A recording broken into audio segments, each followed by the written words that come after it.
July this year. Kumusta kayo mga paps, mga kaibigan ko? So hopefully maging maganda ang pasok ng taon sa atin ngayong 2019. Since nakita niyo yung motor ko malinis at yung kadena ko ay marumi, so bibigyan ko kayo ng tips kung paano at kung kailan tayo maglilinis ng kadena ng motor natin. At syempre kung anong ginagamit natin sa paglilinis. So ito yung mga ginagamit ko. WD-40. Ito yung pinanggagamit kong pang linis. Tapos ito yung pang primer ko, yung pantanggal ng mga dumi, mga dirt. At ito yung kumbaga yung pang chain lube ko. Ito yung ginagamit ko pang grasa. At ito po, hindi po ito vice grip ha. Ito yung chain brush. Ito yung pang sungkit. Tapos ito yung sa kadena. And this one, hindi po ito toothbrush. Steel brush po siya. So kung may mga toothbrush kayo na napaglumaan, pwede po yun. Syempre, basahan. Sandamakmak na basahan. Basahang bilog. So halika, ito papakita ko sa inyo kung paano maglinis ng kadena. So mga paps, mga kaibigan ko, so sa paglilinis nga pala ng kadena is kailangan nag-iingat din tayo. Kasi nga baka hindi ka naputukan ng New Year, pero sa paglilinis ng kadena is maputol yung mga daliri mo. Kasi delikado yan pag naipit yung daliri mo sa mga sprocket sa pagitan ng kadena, is maaaring maputol yung mga daliri mo. So kailangan ingat. Advice ko yan ha. So una, kita nyo naman, ang kadena natin is marumi.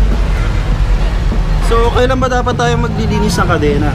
Siyempre pag nakita mong marumi, di maglilinis ka. Pero pag naririnig mo kasi siya na malaganit, yung parang mga lansing, sign na po yun na dapat linisin na yung kadena. So ganito po ako maglinis ng kadena.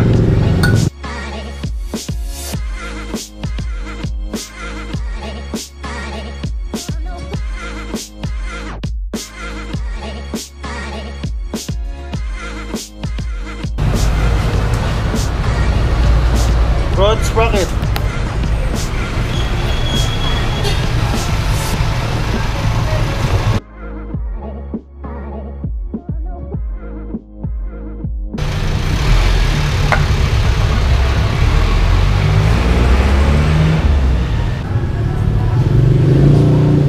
So ito ginagamit ko pangpudgud to ng mga dumi saka yung mga namuong grasa sa likod. Sa likod, paano yung takbo? This one.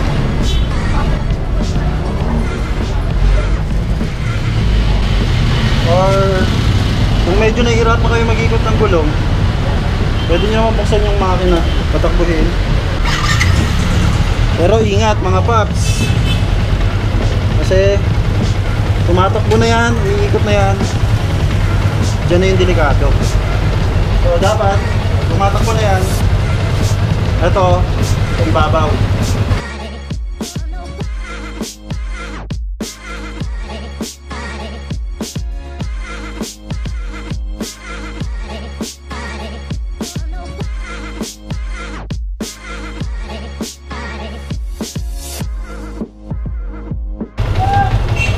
Huwag sa ilalim ha. Huwag dito sa ilalim kasi delikado. Baka paso. Nainin ng sprocket kung ganito nyo masama yung daliri nyo. Iwas injured tayo. Tapos ito sa mga outer layer.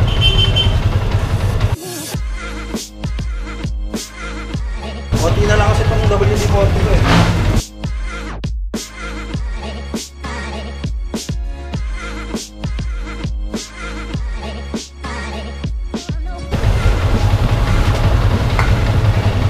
Manual na kuskusan. Ito natin ito. Pakita ito.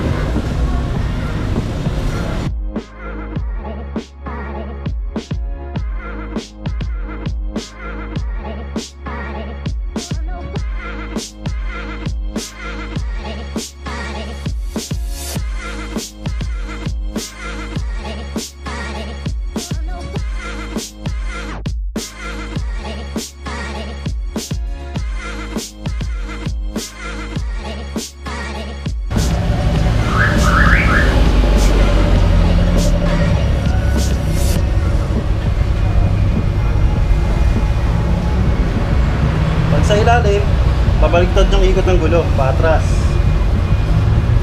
At dito ka banda sa rear rear sprocket, iikot. Para kung sakali man, kahit ibigit mo yung daliri mo doon sa dulo, palabas yung kaya ng sprocket. Hindi maikot yung ano mo. Kasi kahit mga paps ganito lang, iniikot mo lang tong gulong at maikot yung daliri mo doon sa sprocket, makakuha ka pa rin ng injury dyan. Baka mabali yung buto ng daliri mo or mabutas yung mga daliri mo. Kaya sa paglilinis ng kadena, doble ingat pa rin. Yan. Para wala tayong injury. Pero mas maganda na ito mga paps, pag naglilinis ka ng kadena, pag spray mo ng WD-40, medyo babad mo lang siya ng mga ilang minuto, mga 5 minutes para lumambot agad yung ano, yung mga grasang namuot tsaka yung mga putik-putik. Tapos may brush ka ako at yan, may chain brush ako, ginagamit ko agad, ga-apply na agad ako at nililinis ko. Saan nyo, dudungis yung kamay natin dito kasi nga puro grasa to eh, mga putik at grasa na naghalo-halo na. Kaya marami akong biniling mga basahang bilog. Yung WD-40 na ganito kalaki eh, wala pa naman 200 to eh. Sulit na to, ilang buwan ko nang ginagamit to. Bago maubos yun, nakailang buwan na akong gumagamit.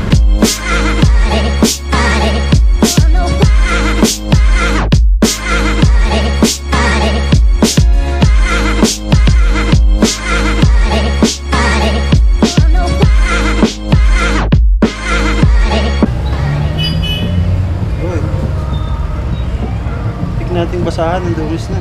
Ito ang dulo na ito, ginagamit ko sa mga singit-singit. Pampuha ng mga putik na namuo. So ayan, gamit. Kaya napaka dungis ng kadena natin kasi nga netong Christmas, syempre netong nakaraang New Year bago magpasok yung iba mahulan. So kailan dapat tayo maglilinis ng kadena? Minsan kasi natutuyo yung grasa ng kadena natin. Pag narinig mo nang makalansing na yung kadena natin, sa'yo na yun na dapat nang linisin at ilubricant na yung kadena natin. Kasi pag walang, pag makalansing na yun, more friction na yun, syempre pag malaganit na, nakalansing, mas mabilis mapudpud yung sprocket natin. Pag wala siyang grasa, hindi siya na lubricant. So ito ginagamit ko. Diba? Nakita ko na kanina to. Ito yung pang finishing ko. Pagkatapos ko maglinis, syempre, tanggalin ko muna yung WD-40. A few moments later. Ayan na.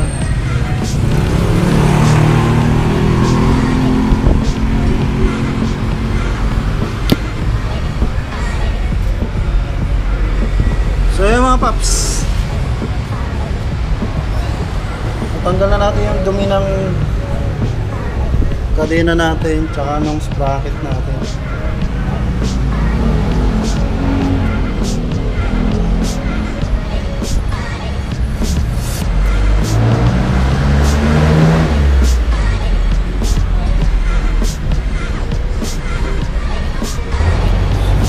So saka natin siya applyan na itong Mototech na chain lube. Ito madali lang makita sa mga market ko. Hindi mahirap maghanap ng ganito. Kaya ito ginagamit ko. Wala kasi yung straw niya eh. Kaya medyo makalat to. Pag-apply dito sa akin.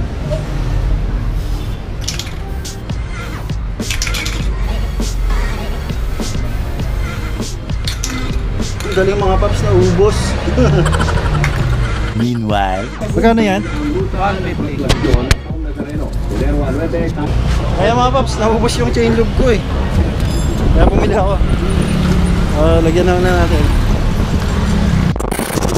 So mga paps, ito na yung pang finishing ko, yung pang chain lube natin, anti-friction, para hindi siya malaganit. Ito yung ginagamit natin para hindi makalansing yung kadena natin. Ganito lang pag-apply yan.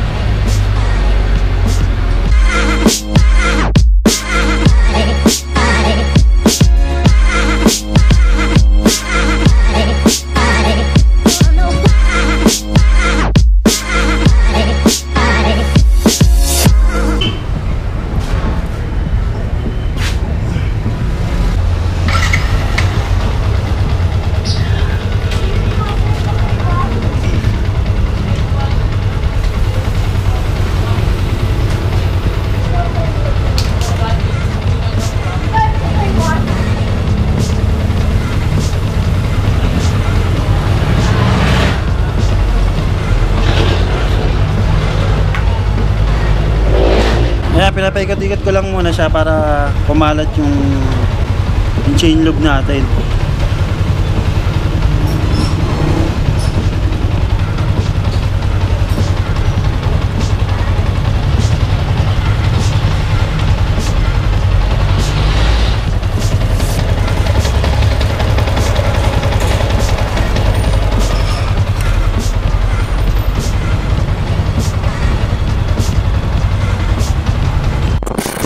So ayan guys, hopefully may natutunan kayo sa bagong video natin. And don't forget to subscribe to my YouTube channel, One Ride Motovlog. At kung may mga suggestion kayo, scroll down, nasa baba yung comment box. And hit bell button para ma-update kayo sa mga bagong video natin. So just always remember, ride safe, bye bye!